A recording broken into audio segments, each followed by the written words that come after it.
his disciples a parable to show them that they should always pray and not give up. He said, in a certain town, there was a judge who neither feared God, who neither feared God nor cared about men. And there was a widow in that town who kept coming to him with the plea, grant me justice against my adversary. Verse 4. For some time he refused, but finally he said to himself, even though I do not fear God nor care about men, yet because this widow keeps bothering me, I will see that she gets justice so that she won't eventually wear me out with her coming. Praise be to God. The Bible talks about this man who never feared God, neither feared man.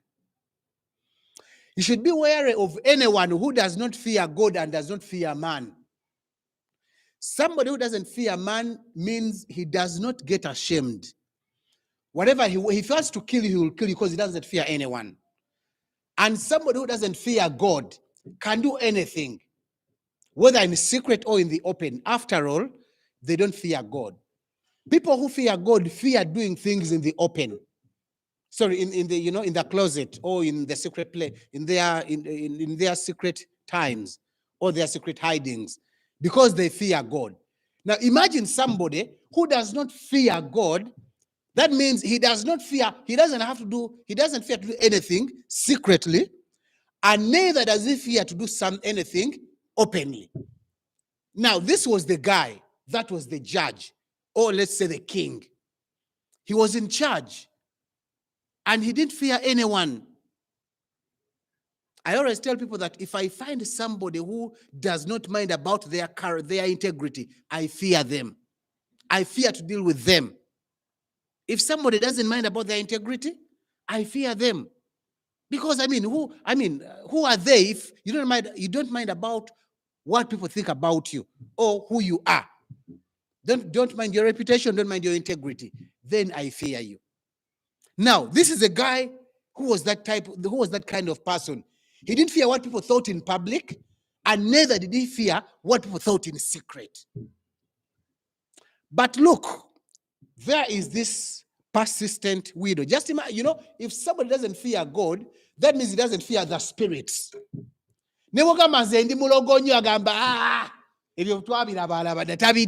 Kati omuntu atatya ddogo ate nga n'omuntu tamutya omuvangako. This was the judge at the time. Yesu yebazibwe. Wakiriko omuntu ne yeewagaawaga bw'omugamba gwe bajja kukuloga gamba mbirese oba birimu ebyo nze bivuddemu. Naye ono atatya, because God is spirit, atatya Katonda kiyinza tatya mwoyo gwonna.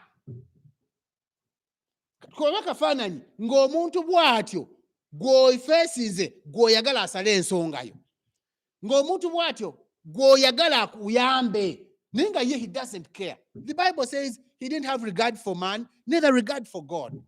He didn't care about anything. Now, this is the man who was supposed to give judgment. But the Bible says, if I read the KJV version it says, though I fear not God, nor regard man. There is this New American Standard Bible which says, though I do not fear God, nor respect any person. The other version says, although I do not worship God, neither honor people. He never worshipped God, he never honored people. That was the man. Yalina omutima omukakanyavu. Naye ng'ate ye yalina okuwa ensala ku nsonga z'omukyalo ono. Omukyalo ono namwandu. Naye waliwo amaanyi agasukkuluma ku muntu atatya muntu ng'ate tatya Katonda. That is the power that we're talking about today, the power of persistence. Imagine somebody who doesn't fear anyone, but he was weighed down by the persistent approaches of this widow. What does this mean? This means there is power in persistence. Omusajja tatya Katonda, tatya muntu, naye amaanyi g'okulemerako gaamuwangula, n'asala omusango. Singa byali bino byagamba nja kulopewa Katonda, nja kulopewa Yesu, ye nga tebimukwatako. Ate gwe nja kuloga ogenda kundaba bajjajjange bagenda kukolako ekiro ky'olwaleero, siba nja kusindikira lubaale, ye nga tebimukwatako. ne waliwo amaanyi agasukuluma ku ekyo ge maanyi ag'okulemerako. N'agamba naye omukyalo ono kituufu sitya Katonda n'abantu sibatya, naye omukyalo ono bwe siisala ensonga ye agenda kumuzaako emirembe. Bayibuli egamba omukyala n'amwetayirira omusajja tatya Katonda tetya n'abantu, naye omusajja nawe n'agamba The power of persistence can break down a rock. The power of persistence can break down a very heavy surface. Praise be to God. Now, this is the power that causes us not to give up, even when things are not for us. Gemanyi kituufu omukyala ono omulaba nga bwe gambye ovanga ku muntu tatya Katonda tatya muntu, nga waliwo amaanyi agakuwakanya naye ng'amaanyi ago togayinaako buyinza gwe ng'omuntu. That is the power we're here to share today. That is the power that moves things that are refused to move. Praise be to God. This is the power that causes us not to give up. Many times you give up easily. You try something, you try a business for 1 month, 2 months. Pastor, the business is not making profit. Pastor, I think I have to let go. I think maybe I have got to think about any other business. I have seen people hopping from one thing to another, from one man to another, from one boyfriend to another, from one business to another, because they cannot persist on anything. Praise be to God. Now, this is refusing to give up, even if circumstances do not speak in our favor. This is continuing with a given course of action, despite difficulty or opposition. Nga waliwo ebikuwakanya nino ga kituufu bampakanya omusajja ono famire bagamba tebawasa mu tribe eno naye nze kasita njagala ntekedde okumufumbirwa negwe mother no bagamba ino tribe nga ngamba nze kano ndi omulala ono kyeka tebijja kusoboka ng'obivuddemu mangu ago. The power of persistence is that power that helps us to overcome despite the hurdles in life. Life is like a jungle. Life is, we move amongst troubled waters. That is life. Life is a series of problems, a series of troubles. You're either coming out of one or going into another. You're done with university, now you've got to seek out for a job. It's another problem. Now you seek out for a job, now your boss is tormenting you. Now you've got to do a wedding, you've got to marry. Now another problem because you've got to have children. Another problem because you've got to pay for them school fees. It is a series of problems. You can't say that from here I'm done. It's a series of challenges. When you're young, you say, I wish I could finish university. Oh, I'll be the happiest. Yes, you graduate. You go into the job market. There are people, bosses, they want to sleep with you before they give you a job. Those are challenges. Others want a bribe before they actually, before they give you a job. Those are challenges. And that is life. But what overcomes those challenges is the power of persistence. There are some things that we can never obtain unless we persist. Some of the marriages would be able to stand, but the owners of the marriages never persisted. I like this woman, this other lady of this TV person, this radio personality. The husband was caught doing certain things, but people talked. She kept quiet. She was there. People were talking. Let's see what happens. You see, there's some things that happen in life, and you've got to be silent. You've got to have a moment of silence. You've got to keep quiet for a while and see what you've got to do. What is your next step? Everything was evident. I read all the charts. Don't say, Pastor, how did you read them? I read all of them one by one. And it was evident the guy had been caught red-handed. But the lady come out and says, okay, no matter what happens, this is my husband. That is the power of persistence. Now, some other person would have said, no, I'm quitting the relationship. I'm quitting the marriage. This guy is well adulterous. There is always, there is always another chance, always another opportunity. Let's learn to give things another chance. This is the power that enables you to continue. Get up every time you fall down. Some of us, when we fall down once, we just give up. The power of persistence enables you. You get a wrong answer. You get a rude answer. You go back again. You don't get a good welcome. You rise up again and say, okay, the welcome was not good. Maybe tomorrow it will be better. But some of us, you go to someone, you get a rude response. Say, pastor, then maybe you are not tired of your situation well enough. Because if you're tired of your situation, then you would say, I think I have no way out, I have to go back. I had a friend who was in a difficult situation. So he always came to me and told me, Pastor, help me with some money. Then say, I'm going to pay back. So before he paid back, he would get maybe another challenge. Because he wasn't stable. He could say, Pastor, sorry, I'm here again. Help me with some money. Then again, Pastor, I know I have your date, but I wish I had somewhere to run. But please help me again. What does this mean? That if you cannot go back again, or if you cannot persist, maybe you have another solution, you have a way out. But as long as you know this is the judge that is supposed to predict, that is supposed to give me judgment or to give me my verdict, you can't say I'll give up. Ekikulemesa okulemerako kubanga olina solution endala. Ekirimisa abantu okulemera ku bufumbo bwabwe kubanga babeerayo n'ebbali agamba kale obansubwa kale nange side dish ejja kuyingirawo ejja kusotinga ensonga ze uno kamuleke wale waganze mulaba bulabye ennaku zino Yesu yebazibwe ng'amulabulabi waliwo akola ki asotinga ensonga yaliwo kubanga tewali because you have another solution. Ne gayo no yajjangi wange bambi ng'olabira ddala singa nga yangambye yalumya pastor, it's so embarrassing but Yesu yebazibwe nga singa so kati yandikoze eki teyandize ne kubanga talina wala wasobola kufuna buyambi kati naffe bwe tuba okujjako ng'olina osobola okufuna obuyambi naye ekikulemesa kyekyo kubanga olina osobola okukola ki ne bw'oba okimanyi sirina buyambi bulala wandibadde olemerako. Singa okimanyi sirina buddukiro bulala wandibadde olemerako. Ne kubanga omanyi nze kikozesa nnyo bwe njagala ssente. Nze bw'oba njagala ssente sigamba muntu omuno njagala ssente ngamba ngaaba. Ngamba olinayo akakadde awo. Naawe olinayo akakadde.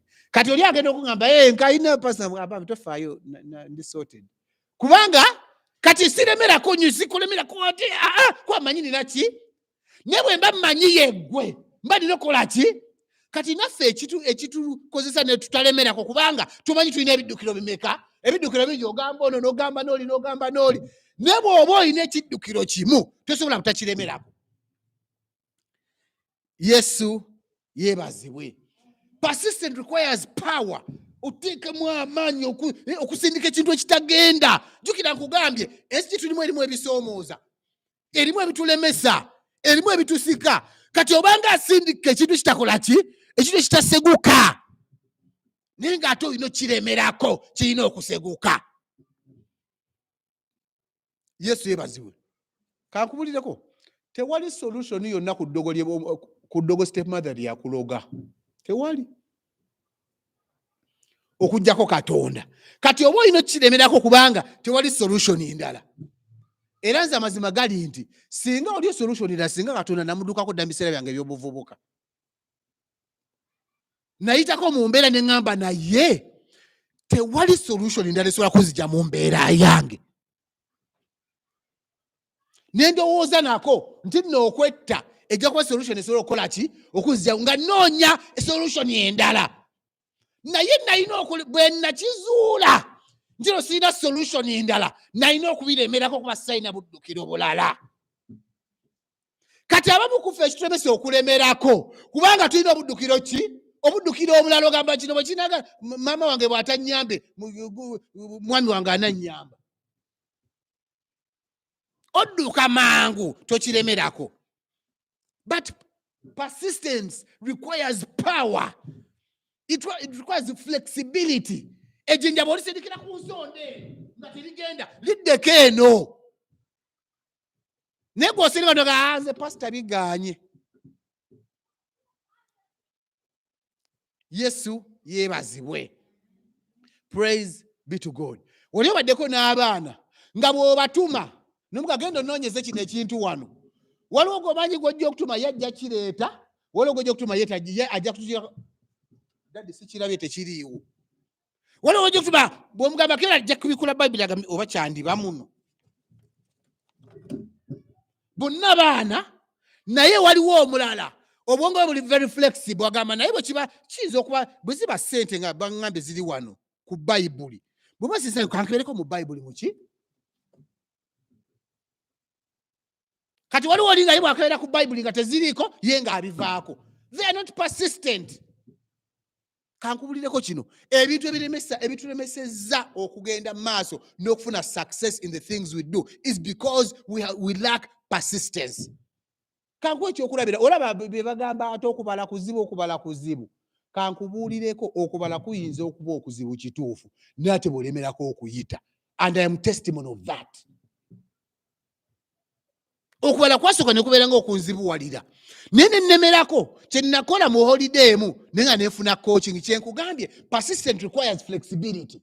Tuganze teacher wange onoomu because I went to a good school. Makereko that time was a good school. Ng'abasomesa baayo si babi. Naye waliwo ate amasomero ga wansiko ng'abasomesa baayo bo bamanyi abaana be bannyonnyola. Abasomesa beeri balina obuzibu bumu.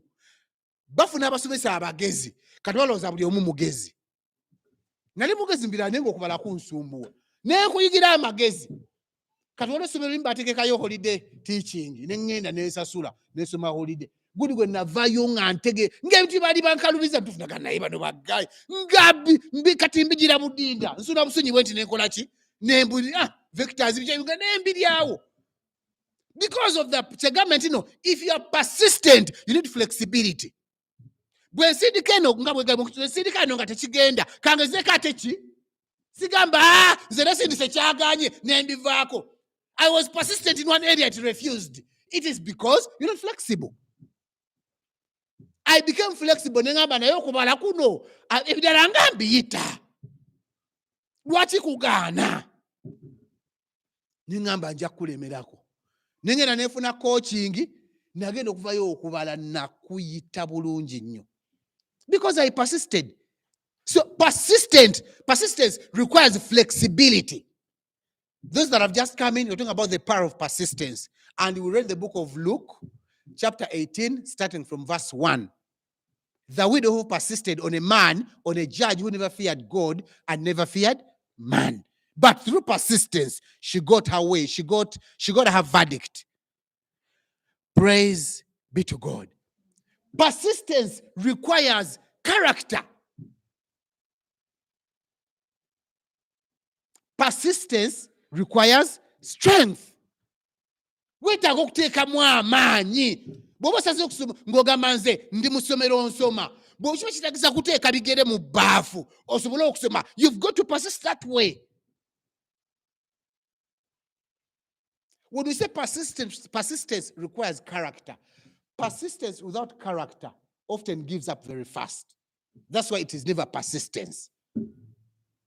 Bw'oba toyina mbala kyeki okugeza bw'oba okola bizinesi ng'ogiremeddeko ng'ogamba bizinesi eno kituufu emyezi 3 gyose tekoze magoba naye teekeddwa okukola amagoba ate tutandika kubirayo bakozi bo butabasasula ssente zaabwe. You are falling short in character. Tutandika butasasula basuppliers. Then you are falling short in character. Tutandika kufuuka muyaaye. Tiwetaaga tutandika kulimba kino nkisuubula ku 2 kati ndyako 2 mpa 2 ng'osuubula gumusho tiwetaaga mugamba teyaga nnyo kumanya z'osuubula. Bw'oba zikuwa ajja zikuwa totunda kubanga ng'otunda kubanga Katonda kuyambye otunde. Yesu yeebazibwe. Tolimba ate munange nve nfunako 2 kati olaba mugambe nze ezo zentunda munnange mukwano zeezo siryako nnyingi naye zeezo nange embeerewo nina gulirire nti nina obligations zeezo. kati obuzibu okulemerako ate character neekubibwa. Olemeddeko gamye nze ngenda kulinda paka Mukama lwalimpa omwami. You have persisted. Ogambye nze ku lujja lw'Yesu sijja kuva kuba manyi Katonda wange asobola. Ate otandise okukuba amakoona, otandise okugyamu abalala amannyo, kati that is not persistence, because persistence goes hand in hand with character. Yesu yeebazibwe. Kati abasinga abantu abamu we bagwiridde nga bapersistinga, they have bended the character. Character bagifunyizaako katono. Kati awo gunolabanga persistinga naye nga ti character okoze eki ogifunyizaamu katono. Buli lwosala ku musaalaba mulokole ogenda tuuka ekiseera gwe gulina okukola olutindo nga teguwerawo bulungi. Ogenda tuuka ekiseera nga gwe gulina okutindira w'olina okuyita naye nga waguusa zitegujjaawo nga tosobola kusomoka. Persistence needs character. Character. If, for example, you are this woman, n'ogenda mu maaso g'omulamuzi oyagala kusalira omusango, bw'osalawo oti no buli Mande ku ssaawa 3 ngenda kwera mu ofiisi y'omulamuzi, so be it. That is character. Discipline. Era omulamuzi abeeraga ssaawa 3 zikankomedde, ssaawa 3 ziweze kasobola omusango gwakonkejjeko kannemeddeko nyina ku kalimba kannamwanduka naye leero ze 3 enkya oze 6 omulamuzi tomusanzeewo, osanze agenze tategenda kutegeera nti nnoze. Yesu yeebazibwe. Persistence needs character. Praise be to God. If you are to persist in ekizibu ekikulemeddeko, gamba Mukama nti no every day. If it means waking up at 1 a.m. in the night, or if it means praying between midnight and 3 a.m., I'll do that every day. There was a time I wanted a new job. I told God, I'm going to fast until I get a new job. If it means fasting for a year, so be it. I need a new job. I fasted persistently. Sigamba ate munange leero kale Mukama laba nadde empita ite eno ate akamere kati bampise ku mbaga ate sirina. Omanyi abalokole olumu tukola ebintu ebitajja. Buba kimanyi wasiibye ki ekikwetazataza ku mbaga. Lumu twagenda n'omuntu kukyala kwa mukwano gwaffe. Tutuuka eri awuza nasiibye. Negamba but mukwano gwange mulokole naye kuva olwo tasonyiwanga mukyalo oyo mukwano gwaffe. Era amanyi okutendaga naye ogenda otya ku mbaga ogenda otya kukyala ati lugamba nasiibye. Yesu yeebazibwe. Ani abakukasa okugendayo nga wasiibye? Maybe bweba mbaga osobola okwebuzabuliza omu naye okukyala mwenna batuzaale mu lunyiriri nagamba mulye emmere toyinza kugamba nasiibye. N'ekirala Bayibuli nga bw'osiiba tolina kutegeeza ggwanga lino katitegeeza eggwanga lyo lirina okutegeera nakoze eki. So what is that kind of fasting? Yesu yeebazibwe. Bannange naffe tubeeremu aka-understand abooluganda. Bw'oba wasiibye tugenda tewali bitafittafi. Tugenda wali bigenda kukuleetera buli omu kitegeera ne wakoze eki wasiibye. Because kumbaga maybe at a wedding you can try to be elusive. Olaba bagadoga kanzije katono ne wejira katono ne n'okufula akuba akasimu n'ogenda n'okumaga amaze okola ki wakino naye kukukyala nga bwena butudde abantu 6 tesobola. Yesu yeebazibwe. I'm talking about persistence that needs character. People that try to persist but lack character fail. Praise be to God. Persistence also needs determination and desire. Mubimpimpi kyokola kati mbadde nkwe kyokulabira kati nze. I was determined to get a new job at every cost. And the truth is, even if I was required to fast for 2 years, I would do it. Because I was tired. I told God, this is not what I deserve. This is not my portion. And God did it. When we persist, that is the power that moves God.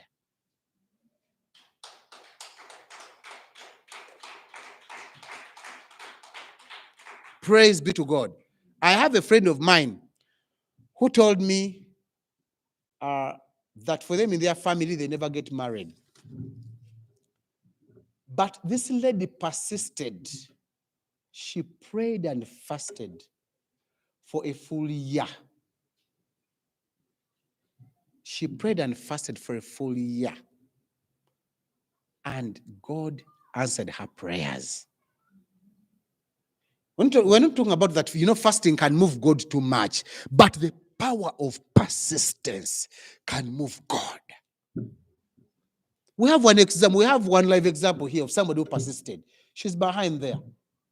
Before she got married, she persisted, slept in the church, said, God, I want to live here.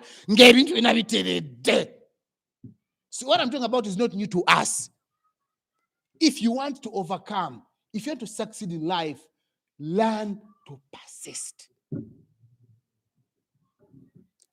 Praise be to God. One common thing that successful people have is that they persist. Abantu abalabye omukisa oba abayitimuse oba mulokolo kanguleko. This is a principle, whether born again or not. This is a principle that cuts across. Abayitimuse abalabye omukisa gwa Katonda, abantu abo balemeddeko. Yesu yebazibwe. Abamukufa osindikako katono. No, pastor, nagezako n'ekiganye ekizito. Ekizito. Kyekiraga amaanyi ga Katonda. Okakasa nno tegabadde maanyi go, gabadde maanyi ga Katonda. Yesu yebazibwe. Kwa mazima gali nti mu bunafu bwaffe Katonda mwakolera. Kitegeeza ki? Katonda yatulemerako obulemezi. Tutegeera amazima nti nalemerako naye tegaali maanyi gange. Gali maanyi ga Katonda ge gannyamba. Because the Bible says when we are weak, God is strong. What does that mean? That for us, it is our role to persist. That when God, persistence is trust. If I persist, nkwade ekyokulabirako, neekulemyako nuga mpa akakadde, mba mmanyi okalina, mba mmanyi osobola okkampa.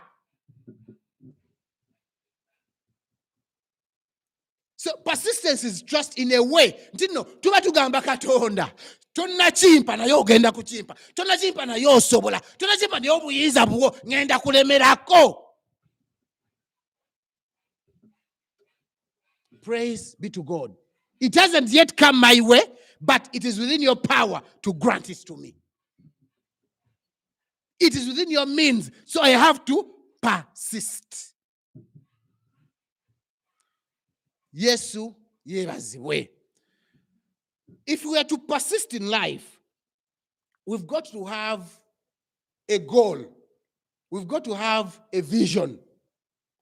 Now, I'll give an example. My goal at that point in time was to find a new job. When your goal is to find a new job, it is easier to persist because you do not care what you go through as you persist. What you care about is reaching the goal. That's why I didn't care, even if it needed a year. Me praying to God, believing Him for a year, only 1 year. How many? You can't imagine we've had 2 years of COVID. You can't imagine how fast time moves. So persisting for only 1 year, if I need a change in my life, I can do it. So I did not care what my wife actually, I wouldn't say mocked, but smiled at me, said, okay. Tukirize Katonda. Yes, yebazibwe. Now, that is the power that chokanga chiwonyisa mufuna omulimu mujja kunyumirwa mwenna. Nako kayisizaawo. That is the power that enables you to overcome, or that enables you to cling on to something despite opposition and unbelief. around you. Yesu yebazibwe. So what causes you to persist is the goal. Somebody that has a goal does not care. This woman did not care what she went through. Oba bamujolonganga kuwankaki abakuumi ba kabaka ye yali agala musango gwe kugusala. She had a goal, she had a vision. Now, some of us give up too fast on our visions. Some of us give up too fast on our goals. When we come across hurdles, we think that God is not part of this. He's the God who sets these hurdles so that our hearts can be hardened for battle. We are no longer kids. It is kids that fear challenges. Chokola Paula gano ntino abato banywa mata naye abakulu balina emmere gye baleze eat solid food. Kati otuse okunywa solid food ate okyayagala mata okyayagala kupampalinga. You're not at that level, my sister, my brother. You're at the level of eating solid food, the level of coming across hard things and going through them. Yesu yebazibwe. Abala ba firimu mukimanyi. Bwabaawo sita wa firimu yo oba jjinja aliyitamu tomunyumiza ebyo. Golaba jjinja kweyasaamu n'ayitamu neddawo ne lyeggala. Kikolaga nino sita takola ki? Tafa alina okukyamulisha bamutadde mu maaso. Nze kale byazintamya siganye naye. Abalala munange kirina kyekikola ki? Kyekikuyigiriza. Oba kisenge yijja kulaba abalala bakwebeddawo abalala bagize yesitanga nga kyezzaawo. Gayina yate. Yesitanga akoze eki? The power of that is what we mean when we say that challenges will always be there. But it is the power that we have to persist that helps us to go through them. Yesu yebazibwe. Now, without a goal, you can't persist. What are you chasing after all? But what are you in goal? Kati chichogoba. Kwa maka fana nyingamuza nyaka pira. Ngati wali golo je mutebamu. Yani ago, yani awangudde munne. Te wali tuzanyene. No aim at all. Yesu yebazibwe. Your goal determines your investment as you persist. Ekirubirirwa ekyo kyekisalawo kikyoteekamu nga bw'olemerako. Nze bwe ngamba mukama omwaka guno njagala ompeeyo guno gujja njagala ompeeyo akawumbi. Sijja kujja nga teesiga mutwalo nsiga 1000. Bwe mmanya ati n'ekirubirirwa kyange kinene nange nina okuteekamu ki? So as you persist, what is your goal? Bwogamba kankwe ekyokulabirako. Bw'ova n'ogamba ati nonze njagala kufumba emyaka nga 8 ne Mungu apatabaali. Omusajja bw'anakubayo oluyi sigambe na abasajja neemukubete mukuba. Bwe ng'ogamba kati ate mbivuddemu ojja kutogambe naye siganya ankubye n'eggoolo yange. There'll be some pain of not achieving your goal. So it will cause you to pass your kale wadde yanchapyemu naye sijja kuva mu maka gano nja kufumba. So what will cause you to persist is the goal. Kati obusobeera bwe buno olyangira mu bufumbo yetalina ggoolo yonna. Gamba I can survive on my own after all. Kati oyo akola ki? Abiva yayeze kale tujja goddo nange owasize bino sijja bisobola nga asibe bwe nga akola ki? Nga abuva nga they don't persist at all. Yesu yebazibwe. So we need to have a goal if we are to persist on things. Buba kulemerako ogeza omwaka gwali gutandika n'ogamba mukama omwaka guno nange nkoyo tambuze bigere mpaya akamotoka. Joko bagulabanga gusembera okugwako gamba naye mukama omwaka guguno gukola ki? Omwaka guguno gugwako. Some of us want to achieve our success at the start of our journeys. Abamu kuffe bw'oba otandika olugendo bw'ota tuyagala oba oyagala w'obolabiro olugendo beekera okubeera omunafu n'omugayaavu. My sister, my brother, we have people like Elijah. The man, the Bible says, prayed 7 times. I believe he was a greater man of God than each and every one of us.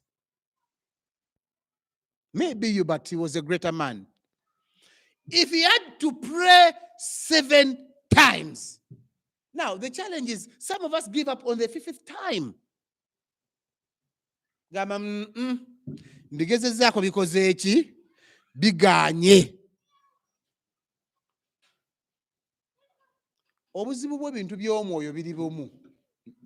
You can be just 1 minute. You know, you're becoming a billionaire can be just a space of a minute. Your downfall or exaltation may be just a space of a minute. If you want to know more about this, you'd ask King Saul. His downfall was in a space of minutes, like 1 or 2 minutes. Because the Bible says, no sooner had he sacrificed, then Prophet Samuel appeared and said, what a foolish thing you have done.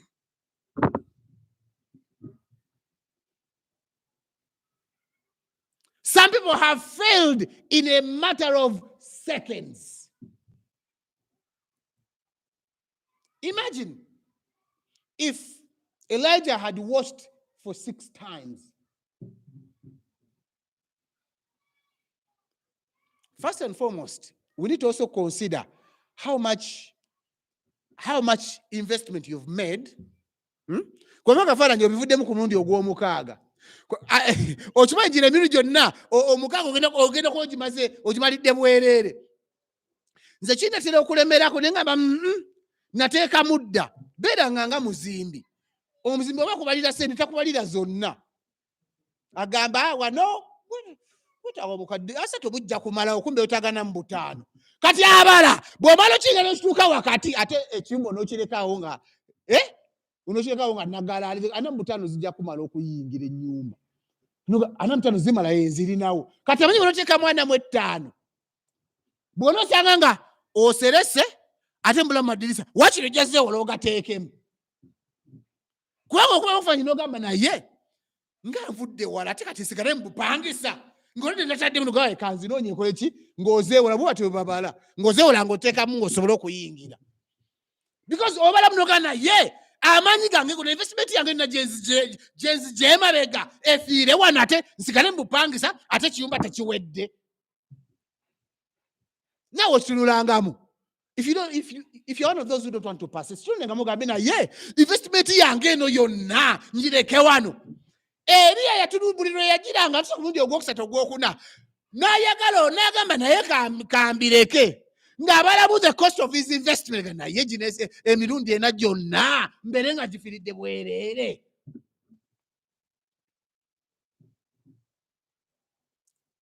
Yesu yeebazibwe.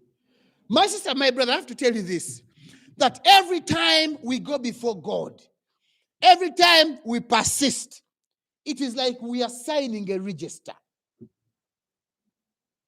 You are signing, every time you attend fellowship, you are signing a register.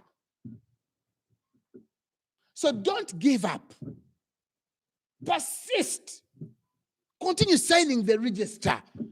There comes a time when they need to know how many people signed the register more times than others. Yesu yebazibwe.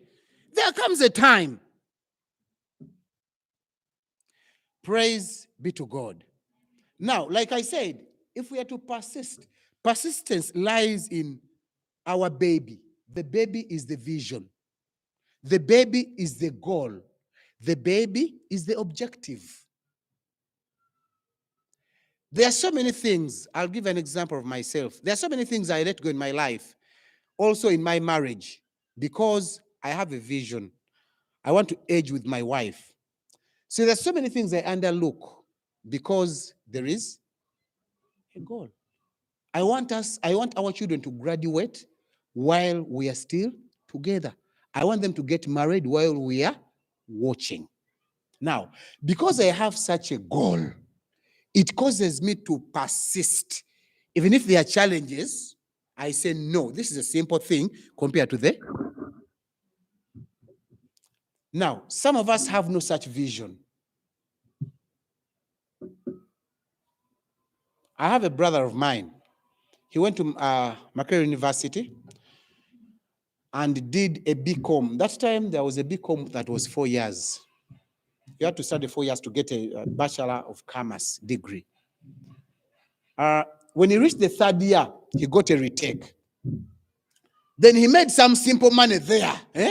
Nakole obusenta unemuwaga. Kani bavuga mne lwaki de nokola retake eyo. No jita no graduating. Yafuna retake mu 3rd year nagenda maaso ku 4th year nenga ina retake. Rozalaga na ye. Abasoma banoonya ki banoonya sente. Ati kati sente enkoze eki nzifunye lwaki neesumbuwa. The problem lies in lack of a goal, lack of an objective. Naga lwaki neesumbuwa ate abasoma banoonya ki banoonya sente enkoze eki nzifunye. No goal. That is, and up to, he didn't graduate. And of course now he can never graduate because the years have moved by. And that's how most of us be. We start things, never start anything without a goal. Never start anything because you'll never persist on anything without a goal. What is your goal for getting married? You know, at times, God looks at our goals. God looks at our purposes and realizes that we don't deserve certain things. Bw'oba ogenda ku mulimu ogwo ekigendererwa kyo ki? Oyagala kola ssente bakutukiza papasi yo, Mukama ajja kutondera mu kitongole ekyo. Olumu Katonda alaba goolo zaffe n'alabira n'agamba ono tagwana. Kyobula olumu tugira ebintu ne bigaana kubanga goolo zaffe tezirayiminga na bigendererwa bya Katonda. I'll tell you this, the best request or prayer request for any person would be, God, help me to fulfill your purpose in this organization. The rest should be secondary. Because you're created to do that. God created us for a purpose which you ought to fulfill. And that purpose is beyond your happiness. It is beyond your peace. Some of us want peace, what? No. That's why Apostle Paul did not mind whether he'll be arrested in Macedonia. No. What mattered to him is his fulfilling a purpose. Said, I know troubles are coming my way, but that doesn't bother me. I have to get there. Now, some of us, because we do not mind about the purpose, we have put our peace and happiness beyond. There are times you not get peace, or you'll be hated in a place, but through that, God's purpose is being fulfilled. Now, this takes a mature believer to understand. Atuba Katonda abirimu lwaki bankyawa singa birimu bandinkyaye basobola okukyawa nga ekigendererwa kye bwe kituukirizibwa. Persistence without purpose is useless. There's one pastor, friend of mine.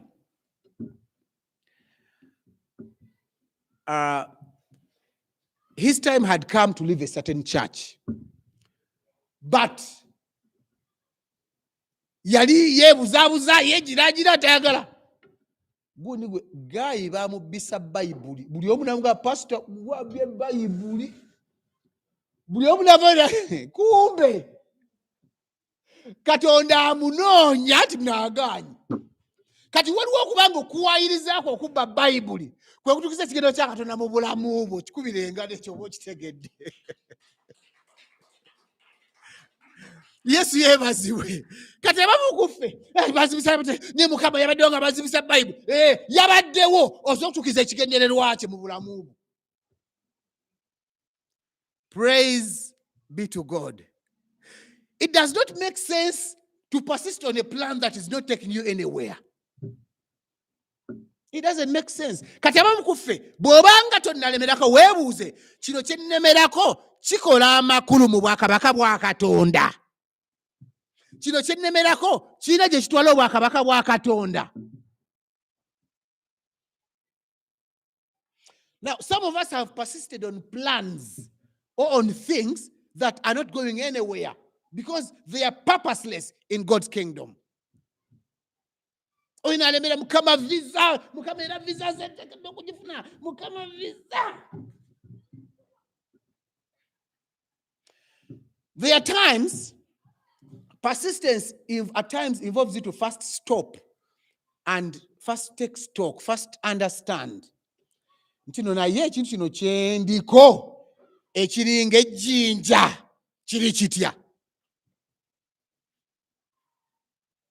That's why, like I said, you've got to be flexible as you persist.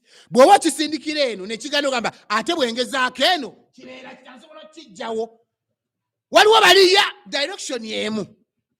So you've got to be flexible. But at times, you've got to stop. Tetugamba ati no, as you are persisting, gw'osindika gafuula na You've got to stop and take stock. Ogambe naye ekintu kino kye nnemerako mbadde nkisindika nnyo naye nga siraba results. Kiki? I have a brother of mine. This guy has been chasing certain things for, ayina ebintu byagoba ebya renewable energy. Bisola nebiki ne akunyumiza ebintu amanyi akunyumiza ebintu nga binene. Niyangamba manyi njagala tugende oberenga gwe banka ye berenga gwe finance banka igenda finance nga tugende Coca-Cola egenda gula gundi solution yange biki nga butuufu mukama ansasire nga butuufu omuntu agamba naye nga tuli mu kigere. With all due respect nga butuufu no, okay, sijja kuba koke. Omanyi lumu tutogala kwa kukiriza kwa muntu. Sijja kuba utumanya. It could be a major breakthrough. Sanga myaka gyabonye. Mukama yagada gizinga akole ki? Juna atifunika paka kimuddire. Nuko wa sijja kuba kukiriza kwe kakole ki? Kajuzi yabadanga yasindikira mutanga ono $1 million. Kati muganda wange alemedde buli obuzibu bwalina buli bumu.